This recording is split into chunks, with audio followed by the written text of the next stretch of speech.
hope you're having a lovely day today. I am out at a park, walking down a bike path right now that goes down the side of the interstate, and it goes down into a lovely park situation. Oh, there we go. I'm heading down into a more wooded part of the park. I'm gonna cut through this fence here.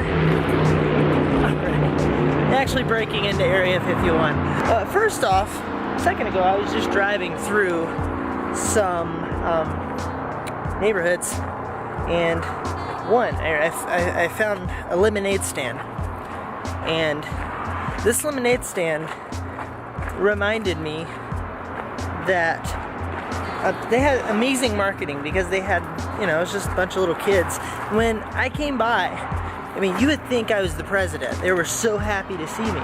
I didn't stop. I didn't want any lemonade. I was incredibly impressed with how much enthusiasm they had for me coming by. They really wanted me to buy their lemonade. They were putting their heart into getting me to go, oh, I'll stop for these lovely. I mean, they were jumping up and down and yelling, come buy lemonade.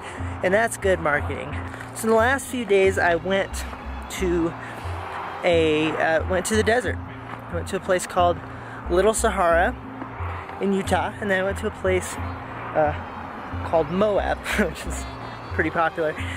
And specifically, we went to a place, specifically the place that I want to talk about today is a place called Dead Horse Point, which is a state park in Utah. Looks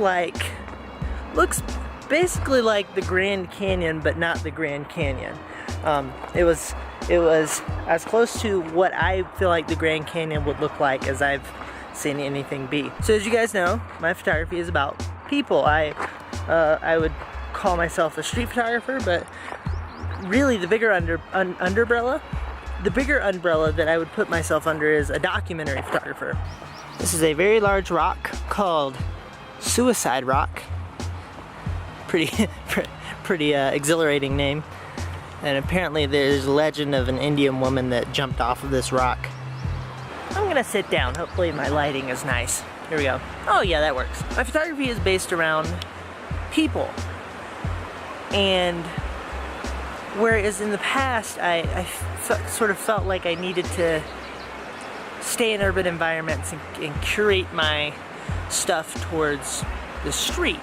Lately I've been actively pursuing this sort of photography outside of the streets, outside of the boundaries of an urban environment. So what I did here was I took these fantastic desert landscapes, one landscape being very different than another in this case, and found ways to work people into the shots.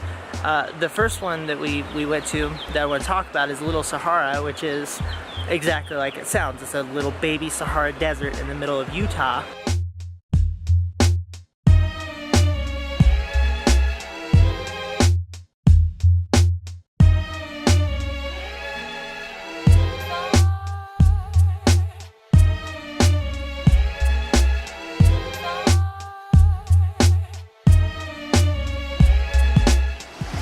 Attempt to climb down this and not injure my body. Let's see here. Oh yeah, this is advanced. Have a lovely little creek down here. Oh yeah. Oh yeah, wildlife. Oh, nature. Ooh, isn't nature neat? Oh yeah. What? Oh, this is sweet. Oh yeah, smells like weed. So on the day we went to Little Sahara, there were campers everywhere, dune buggies and dirt bikes and four-wheelers riding up these enormous dunes, and it was an overall party, lots of dust flying, this sort of thing, really electric atmosphere, and it was fun. What I tried to do was I tried to capture really intriguing, I call this expressions, but really intriguing moments of a dirt bike flying up a hill or what have you. But also, I wanted to capture the scale of these dunes, and that's something that I try to do in these types of situations, is really try to communicate the scale of what's going on. And a lot of times working people into the shot, the way that I work people into the shot is a tool for me. One of the photos I captured that I loved was this very minimalistic type photo of a four-wheeler going up the dune, and the dune is just black because it's the shadowy side of the dune, and then you can see the sky in the background, just a silhouette of the four-wheeler. It worked out really well. I just hovered around and tried not to get hit.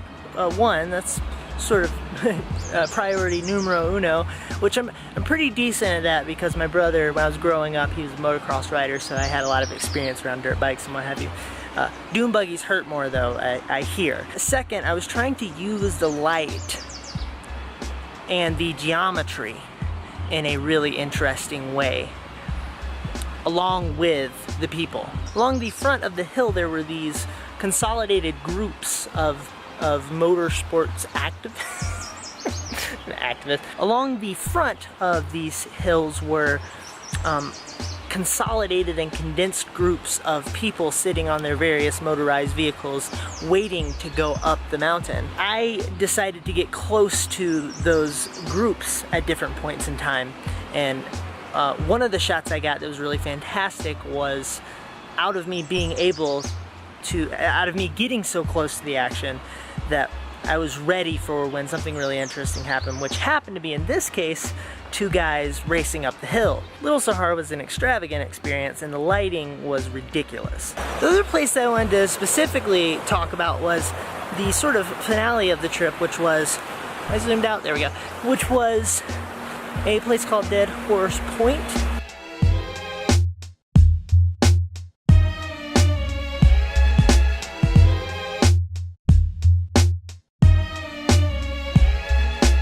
No, there was not a dead horse there, sadly. I was really looking forward to that. It is a state park and with a fantastic overlook, and one of the aspects of the overlook is there's this river bend, which is similar to the very famous Horseshoe Bend in mosquitoes in Grand Canyon. Many people have, of course, taken photos of this scene, but I wanted to try to work people into the shot in a really interesting way. And so one of the things I did was I hopped up on a platform, and below me was another platform, and there were all these tourists hanging out. So I shot down on them, pulled the focal length out really wide so I was able to capture them and the background together. This rock is, I think, also named Graffiti Rock. I wonder why. So that was one of the photos that I was actually extremely happy with from our time there. It was one of my favorite photos of the entire trip down to the desert. Now, like I was saying, whoa, all right. Watch out, James Cameron. Like I was saying a second ago, one of the things about these landscapes that I was really trying to capture was the overwhelming enormity. These landscapes are overwhelmingly huge, and it's hard to capture them with a shot. I'm sure we've all experienced that. And so another shot that I'm really happy with was one that I captured of my wife and my dog. They were sitting on the ledge.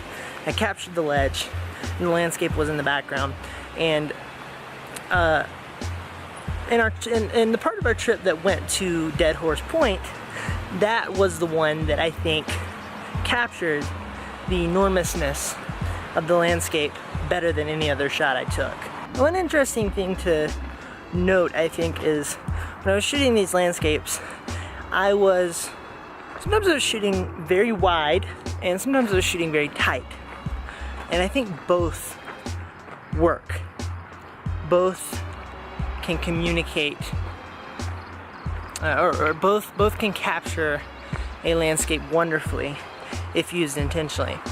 Each focal length has its own personality and characteristics, like I always say. Do I look like Jesus? So that was it. I'm making my way back up the hill now, and away from all this profane graffiti. You know, some of the graffiti is very beautiful, but a lot of it's just, it's ridiculous. Like the sidewalks, they've destroyed the sidewalks with all sorts of profanity and penises and what have you. It's kind of silly. But that's it. I just wanted to tell you about these experiences. If you have any thoughts, please feel free to share them with me. I would be happy to. What if the video ended with me slipping on a rock and face planting? I would edit it that way, but I'm not gonna fake it for you guys. This is an authentic environment.